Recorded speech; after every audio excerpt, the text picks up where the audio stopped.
할렐루야. 이 아침 죄전을 찾으신 여러분들에게 하나님의 은혜와 평강이 함께 하시기를 축원합니다.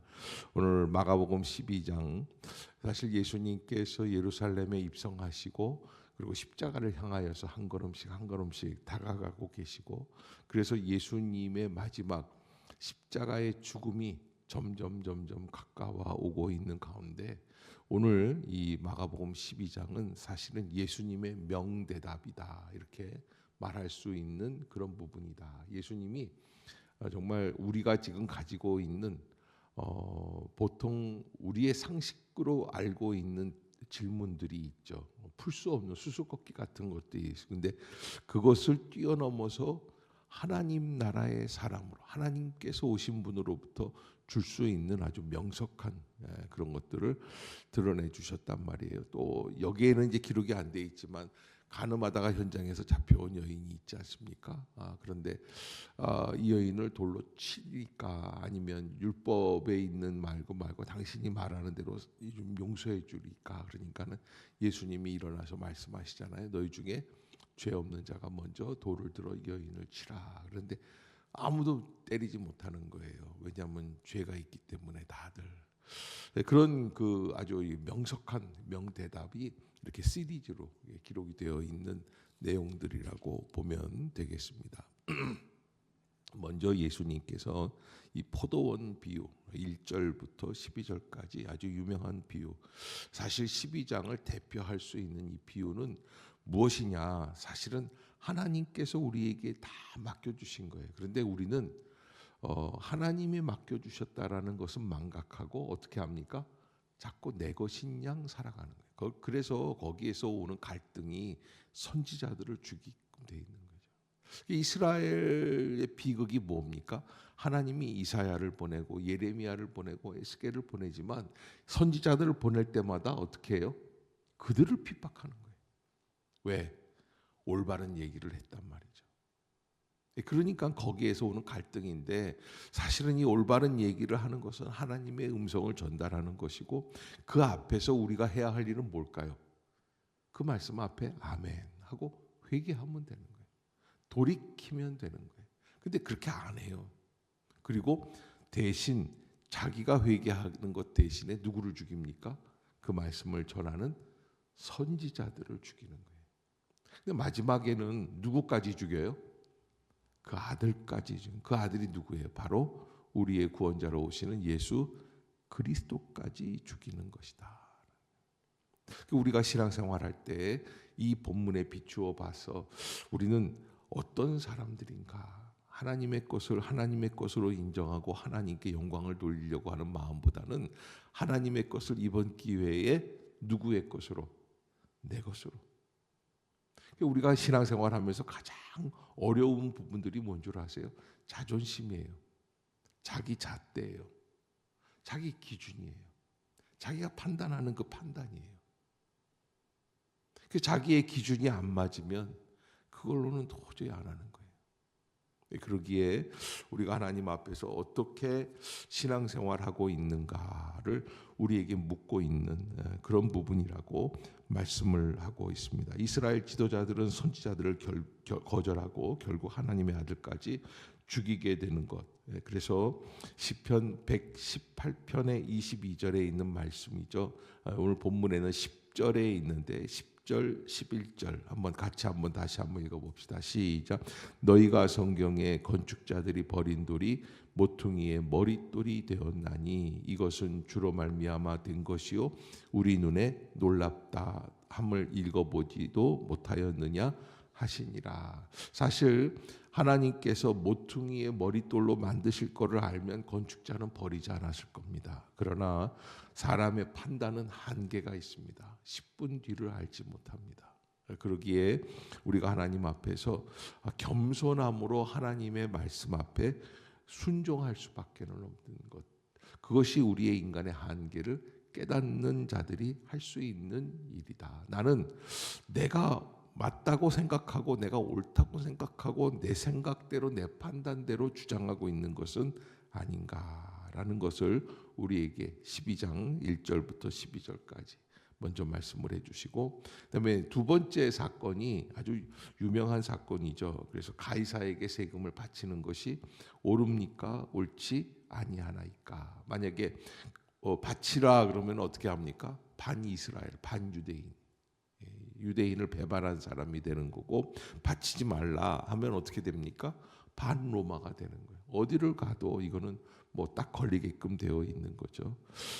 그런데 예수님께서는 그 동전 한 입을 가져다가 뭐라고 말씀을 하시냐면, 이 형상과 이 글이 누구의 것이냐. 그때 이제 로마에서 통용하는 화폐였던 것 같아. 동전을 보여주면서, 그러니까 가이사의 것입니다. 그러니까 17절 한번 읽어보겠습니다. 시작. 이에 예수께서 이르시되 가이사의 것은 가이사에게, 하나님의 것은. 그들이 예수께 대하여 매우 놀랍게 여기더라. 아멘. 이게 세상의 것과 또 하나님의 것들을 구별할 수 있는 눈이 열려야지 되는데, 세상 자체를 부인하시는 게 아닙니다. 사실 예수님은 이 땅에 오셔서 노예 제도를 폐하시려고 하지도 않으셨어요. 인신매매를 막으신 것도 아니에요. 예수님이 뭔가의 제도를 바꾸려고 하시는 게 아니에요. 예수님이 가장 중요한 거는 하나님을 사랑하라는 게, 하나님이 너희들을 어떻게 사랑하시기 때문에 자기 자신을 죽이는 것처럼 사랑하시기 때문에 그것을 전해 주셨을 뿐이에요. 그래서 이 놀라운 역사가, 우리는 뭘 하냐면 체제를 바꾸려고 그래요. 시스템을 바꾸려고 해요. 그러나 예수님은 정말 중요한 거는 십자가의 사랑만, 십자가의 은혜만 살아있다고 한다면 어떤 체제에서든지 상관없다. 시대를 초월해서 주시는 말씀이에요. 그렇다고 제가 뭐 지금 이란에 죽었던 허메네이라고 하는 이 독재자가 잘한 것이다, 북한의 김정은 이거 뭐 독재냐 아니냐 이런 거 할 필요도 없다. 이거는 우리가 정말 예수님의 십자가의 정신을 가지고 다 우리가 죽으면 된다, 뭐 이런 얘기하는 거는 아니에요. 그러나 예수님이 말씀해 주신 거는 시대를 뛰어넘으신 말씀이에요. 그 누구도 예수님의 말씀 앞에 함부로 거스릴 수가 없는 것이죠. 그래서 가이사의 것은 가이사에게, 하나님의 것은 하나님께. 이게 하나님의 나라가 이 땅에 임하였지만 땅의 것도 알고 하나님의 것도 인정할 수 있는 존재. 우리가 그래서 이 어거스틴이 그런 그 하나님의 나라에 대한 개념들이 많이 우리에게 알려주고 있는데, 이런 이 세상에 임하여 있는 하나님의 나라를 우리가 신앙생활해 나가고 있는 사람들로서 어떻게 해석해야 되느냐라는 것을 우리에게 바르게 알려주시는, 세상을 부인하시는 게 아니에요. 이 세상의 물질을 부인하는 게 아니라 그거에 너무 얽매이지 말라는 거예요. 네. 그렇게 말씀을 해주시고요.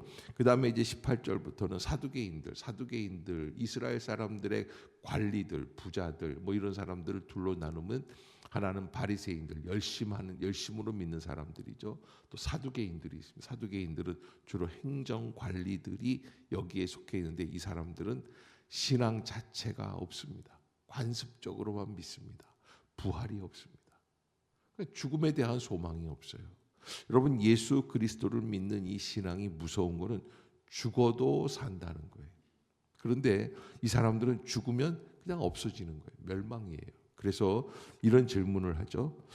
7사람이, 7형제가 맏아들이 아내를 취하였다가 상속자가 없이 죽고, 둘째도 그렇게 하고, 셋째도, 이걸 계대 결혼이라고 유대인들이 갖고 있는 풍습입니다. 그래서 형수가 아이가 없으면 그 아이가 자라가서 그 아이가 형수를 이렇게 보호해야지 되는데, 섬겨야지 되는데, 그러지 않으면 형수는 과부가 되고 완전히 거지가 됩니다. 그러기에 아들을 낳아줘야지 돼요. 그래서 둘째도 셋째도 넷째 일곱째까지 그렇게 형수하고 결혼을 했단 말이에요. 그런데 자, 천국이 있다고 그리고 부활이 있다고 하는 사람들을 한번 질문을 하는 거예요. 천국에 가면 누구 아내냐? 7형제가 다 그 아내하고 결혼을 했었는데 누가 진짜 아내냐? 그러니까 예수님께서 뭐라고 말씀을 하셨냐면 24절을 한번 읽어보겠습니다. 시작. 예수께서 이르시되 너희가 성경도 하나님의 능력도 알지 못함으로 오해함이 아니냐. 그래서 우리가 예고편만 보고 살아가는 사람들이라면 예수님은 실제 그 영화나 그 삶을 다 보신 분이, 다 알고 있는 분이에요. 오히려 제작자라고 할 수 있는 분, 다 내용을 알고 있기 때문에 아주 허심탄회하게 잘 말씀해 주시는 거죠. 너희가 성경도 모르고 하나님의 능력, 이 사두개인들의 질문이 얼마나 어리석은지, 단순히 이 말씀을 해주시는 이 법을 만들어지는 이 하나님의 정신은 다 배제하고 단순히 첫째 형하고 결혼하고 둘째하고 셋째, 넷째, 일곱째까지 결혼하고 누가 부인, 이거는 하나님의 나라에 관련된 이야기가 아니죠. 하나님의 나라는 정말 생명이고 사랑이고 소망이죠. 그것을 알아야 되는데, 그래서 25절에 보면 사람이 죽은 자 가운데서 살아날 때에는 장가도 아니 가고 시집도 아니 가고 하늘에 있는 천사들과 같으니라. 그러니까 천국에 있는 삶이 어떤 삶이냐라는 것이죠. 그것은 바로 우리가 이 땅에서 관련을 가지고 있는, 연관되어 있는 관계성 속에서 다시 태어나서 그렇게 살아가는 게 아니라는 거예요. 그것을 우리에게 분명히 말씀해 주시고, 만약에 여러분 우리가 천국에서 살 때도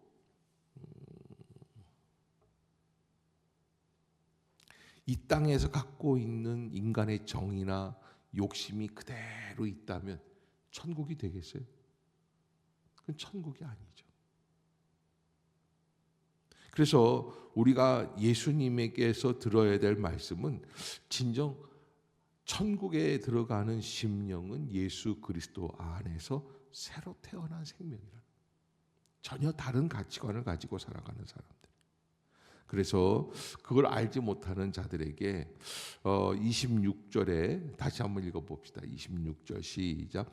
죽은 자가 살아난다는 것을 말할진대 너희가 모세의 책 중 가시나무 떨기에 관한 글에 하나님께서 모세에게 이르시되 나는 아브라함의 하나님이요 이삭의 하나님이요 야곱의 하나님이로라 하신 말씀을, 출애굽기 3장에서 모세가 하나님을 처음 만날 때 하나님께서 모세야 내가 선 곳은 거룩한 곳이니 내 발에서 신을 벗으라 말씀을 해주시고, 나는 아브라함의 하나님, 이삭의 하나님, 야곱의 하나님. 그래서 산 자의 하나님이고 죽은 자의 하나님이 아니다라는 것을 말씀해 주셨다라는 것을, 왜 오해하느냐라는 것을 말씀해 주셨고요. 그래서 전혀 다른 차원의 삶을 우리가 살아가게 될 것이다. 그렇다고 또 뭐 막 연구하고 집에 가서 남편한테, 믿지 않는 남편한테 당신하고 나는 여기까지다, 죽으면 이제 끝장이다, 뭐 이런 얘기 하자는 게 아니에요. 그런 더 어리석은 사람이 되는 거예요. 우리가 인생을 같이 지냈는데 이 시간 속에서 가장 소중한 것은 우리가 믿는 이 신앙의 모습을 보고 그분이 또 하나님 나라에 가까이 갈 수 있다. 그것만큼 기쁨이 없죠. 그것을 가지고 잘 이해하고 살아가야지 된다라고 하는 것들이고요. 근데 평생을 같이 살았는데 정말 맨날 술만 먹고 두들겨 패고 돈을 안 갖다 주고 뭐 그런 남편이었다고 한다면, 그 사람이랑 또 천국에 간다면 나는 안 가는 게 낫겠다 싶어요. 그런 사람이랑 어떻게 살겠어요? 근데 예수님이 천국이라는 건 그런 개념이 아니라는 거예요. 그것을 우리가 잘 이해하고, 그 다음에 이제 28절부터 서기관 중 한 사람이 변론을 하면서 예수님이 말씀을 잘 하시니까 가장 첫째가 되는, 으뜸이 되는 게 무엇인가? 첫째는 이것이니 이스라엘아 들으라 주 우리 하나님은 유일한, 쉐마 이스라엘, 신명기에 나와 있는 말씀이죠. 그런 말씀을 이렇게 알려주셨습니다. 그런데 우리가 이제 이렇게 대답을 해주시니까 이게 정말 중요한 것, 여러분 이게 신앙이라는 것은 무엇이냐? 관계다라는, 관계. 무엇의 관계냐? 하나님과 나와의 관계, 나와 이웃과의 관계. 그 안에서 진정한 천국을 이루어낼 수 있어야지 돼요. 근데 우리는 그게, 이 관계를 하는데 저도 참 관계가 참 어려운데 제일 어려운 게 관계 같아요. 어떤 관계를 유지해 나가야지 되느냐. 근데 상대방을 잘 이해하고 배려하고 서로 좋은 관계를 유지해 나갈 수 있는 이것이 천국이다라는 거예요. 그래서 하나님께서 주신 그 관계 속에서 우리가 하나님을 어떻게 섬겨 나가야지 되는가? 마음을 다하고 목숨을 다하고 뜻을 다하고 힘을 다하여 주 너의 하나님을 사랑하라. 여러분, 우리가 하나님을 믿는다는 것은 마음을 다하고 목숨을 다하고 뜻을 다하고 힘을 다하여 주님을 어떻게 하는 거예요? 사랑하는 거예요. 근데 우리는 이 21세기의 가장 큰 특징 중에 한 가지가 뭐냐면 자기를 사랑하는 거예요. 하나님을 사랑하는 게 아니라 자신을 사랑하려고 하는 거예요. 그래서 주객이 바뀌는 거예요. 그러기에 우리가 다시 한번 하나님 안에서 내가 어떠한 신앙생활을 하고 있습니까? 나는 누구만을 사랑하기를 원합니다. 하나님만을 사랑하기를 원합니다. 라는 것. 그 말씀을 잘 깊이 있게. 그리고서는 이제 31절에 둘째는 이것이니 내 이웃을 내 자신과 같이 사랑하라. 야, 이 여러분 이웃 옆 사람을 내가 내 자신을 사랑하는 것처럼 사랑하면 다툼이 있을까요, 없을까요? 없죠. 네, 아주 너무나 참 귀한 말씀인데 사실은 우리에게는 큰 숙제입니다. 저는 여러분들이 오늘 이 마가복음에 나와 있는 이 12장 이 30절, 31절 이 말씀을 좀 한번 숙제로 받으셔서 나는 어떤 관계를 가지고 있는가, 하나님 앞에서 또 이웃 앞에서. 여러분이 믿는다고 하지만 하나님 앞에서 내가 최선을 다하여 헌신하지 않고 내가 하고 싶은 대로 내가 할 수 있는 것만큼만 한다고 한다면 그건 진정한 신앙이 아니라는 거예요.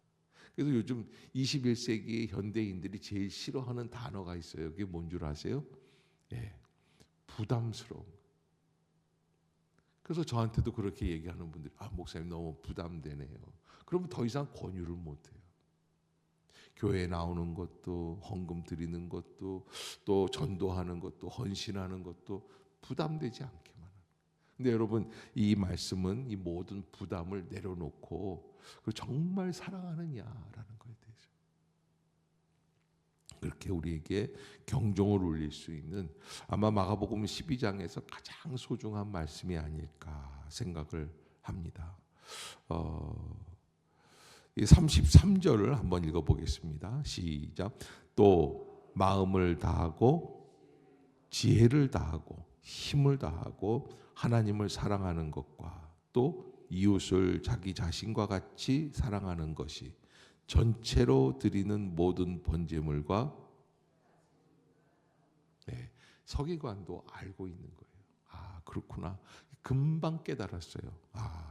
내가 뭔가 제사를 12번, 수백 번 드린다고 해도, 내가 신앙생활을 수십 년 한다고 해도 마음을 다하고 지혜를 다하고 힘을 다하여 하나님을 사랑하는 것, 이웃을 자기 자신과 같이 사랑하는 것, 이거보다 더 클 수는 없다라고 하는 것을 깨닫게 될 수 있기를 주의 이름으로 축복합니다. 가장 소중한 그런 계명이 아닌가 싶습니다.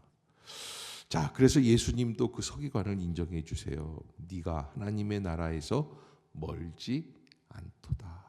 그러니까 예수님을 사실은 시험하러 왔다가 서기관도 변화가 되고 예수님은 그를 인정해 주시고 이렇게 아름다운 관계로 이렇게 나아갈 수 있는 것을 보게 되는데, 정말 신앙생활할 때 가장 중요한 것이 지혜, 영적 지혜. 하나님을 알아가고 하나님을 믿는다는 게 무엇인가? 내가 하고 싶은 것만 하는 것인가가 아니라 마음을 다하고 뜻을 다하고 힘을 다하여 주 너의 하나님을 사랑하라 라고 하는 것을 우리에게 말씀해 주셨고요. 35절부터 37절까지는 다윗의 말씀을, 시편의 말씀을 인용해 가지고 우리에게 주시는 말씀인데, 다윗이 이 하나님 앞에서 환상을 본 거죠. 뭐라 그러냐면 하나님께서 다윗에게 말씀하시기를 36절에 보면은 주께서 내 주께 이르시되 내가 내 원수를 내 발 아래 둘 때까지 내 우편에 앉았으라 하셨다. 우리가 예수님을 뭐라고 표현합니까? 하나님의 우편에 앉아 계시는 분. 다윗이 환상 가운데 기도하는 중에 그 환상을 본 거예요. 하나님께서 자기 우편에 앉아 있는 예수님을 향해서 뭐라 그러냐? 내가 내 원수를 내 발 아래 둘 때까지 너는 내 우편에 앉았으라. 그런데 여기 다윗이 표현하기를 뭐라고 표현했냐면 사무엘 하에 주께서 내 주님께 이르시되 그랬으니까 처음에 주는 하나님이시고 두 번째 주는 예수 그리스도. 그러면 다윗이 사실은 예수님을 뭐라고 표현하는 거예요? 주님이라고. 히브리어로는 아도나임이라는 표현이에요. 그러면 예수님이 다윗의 자손이라는 게 맞는 말이에요? 자기 후손한테 주님이라고 표현할 수 있느냐? 이 말씀을 해주셨어요. 여러분 어떻게 생각하세요? 이거는요 정말 다윗을 하나님의 입장, 하늘나라의 입장에서 바라본 사람이 아니면은 말할 수가 없는 얘기예요. 예를 들어서 나 옛날에 이런 분들이 있잖아. 뭐 하셨어요 옛날에? 나 좀 저기 연예인들 데리고 좀 놀았어요. 뭐 이렇게 얘기를 해도 뭐 연예인들을 어떻게 내가 뭐 김태희도 그렇고 뭐 정우성 다 키웠죠. 이거는 누구만 할 수 있는 거예요. 실제로 그렇게 그런 매니저를 했던 사람들만 할 수 있는 얘기. 우리는 팬이지만 그 사람은 그들을 키웠다.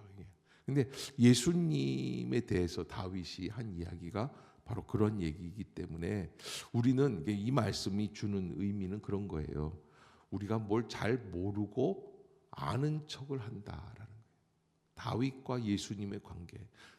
그러니까 우리는 자꾸 뭘만 생각하냐면 이스라엘 사람들이 다윗의 자손이냐 아니냐 이것만 생각하는. 근데 그게 아니라 성경을 잘 보면 다윗은 이미 예수님을 향해서 주께서 내 주님께 이르시되 주님이라고 표현을 했다라는 것을 말씀해 주신 것이고 그러면서 이제 38절에 서기관들 왜냐하면 그 사람들은 사람들에게 문안받는 것 잔치의 윗자리를 원하는 모습들 그러면서 과부의 가산을 삼키고 외식으로 길게 기도하고 그 믿는 그 받는 판결이 더욱 중하다 이렇게 해서 그 사람들이 더 큰 심판을 받게 될 것이다. 그러면서 41절에 보면은 과부가 헌금 드리는 것에 대한 그래서 우리가 44절 우리가 어떻게 하나님을 사랑하고 힘을 다하고 뜻을 다하여 섬겨 나갈 수 있는가 44절 시작 그들은 다 그 풍족한 중에서 넣었거니와 이 과부는 그 가난한 중에서 자기의 모든 소유 곧 생활비 전부를 아멘. 그래서 우리가 비교하게 되죠. 저 사람은 100만 원을 헌금했나? 나는 10만 원을 헌금했는데 이렇게 비교할 수 있는 헌금이 아니라는 거예요. 이걸 그래서 상대적 가치가 아닌 절대적 가치. 하나님과 나 사이에서 어떠한 예물을 드리는 건가? 만약에 재산이 뭐 한 수백억이 있다. 그러면 1억을 드려도 아깝지 않겠죠. 그런데 5천만 원이 전 재산인 사람에게는 1억을 드린다는 건 어마어마한 일이죠. 그러니까 우리가 하나님 앞에서 어떠한 생각을 가지고 신앙생활을 해나가는가. 신앙은 하나님과 나 두 존재 가운데서의 진정한 관계 속에 이루어진다라고 하는 것. 우리가 다른 사람을 의식할 게 아니라 정말 주님을 마음을 다하고 뜻을 다하여 힘을 다하여 사랑하고 있는가로 귀결될 수 있습니다. 마가복음 12장 그런 의미에서 매우 중요한 장이고 이제 점점 더 십자가가 가까이 오고 있는 그런 내용이라고 할 수 있습니다. 기도하겠습니다. 사랑의 하나님 은혜를 감사합니다. 이 아침도 저희를 깨우시고 주의 전으로 인도해 주신 줄로 믿습니다. 우리에게 주신 말씀의 의미를 깊이 있게 깨닫게 하여 주시고 바르게 해석할 수 있는 지혜를 주시옵소서. 내가 어떻게 신앙생활 해야 하는지 우리는 부담스러운 것, 하기 싫은 것 피하려고 하지만 주님께서는 우리에게 마음을 다하고 뜻을 다하고 힘을 다하는 것이 진정한 믿음이라는 것을 알려주십니다. 하나님, 우리가 하나님 앞에서 온전한 믿음으로 나아갈 수 있도록 우리의 삶을 다시 한번 새롭게 하게 하여 주시옵소서. 오늘도 하루 종일 만나는 자들과 화평하게 하여 주시고 내 자신을 사랑하는 것처럼 이웃을 사랑할 수 있는 복된 심령들이 되게 해 주옵소서. 예수님의 이름으로 기도드리옵나이다. 아멘.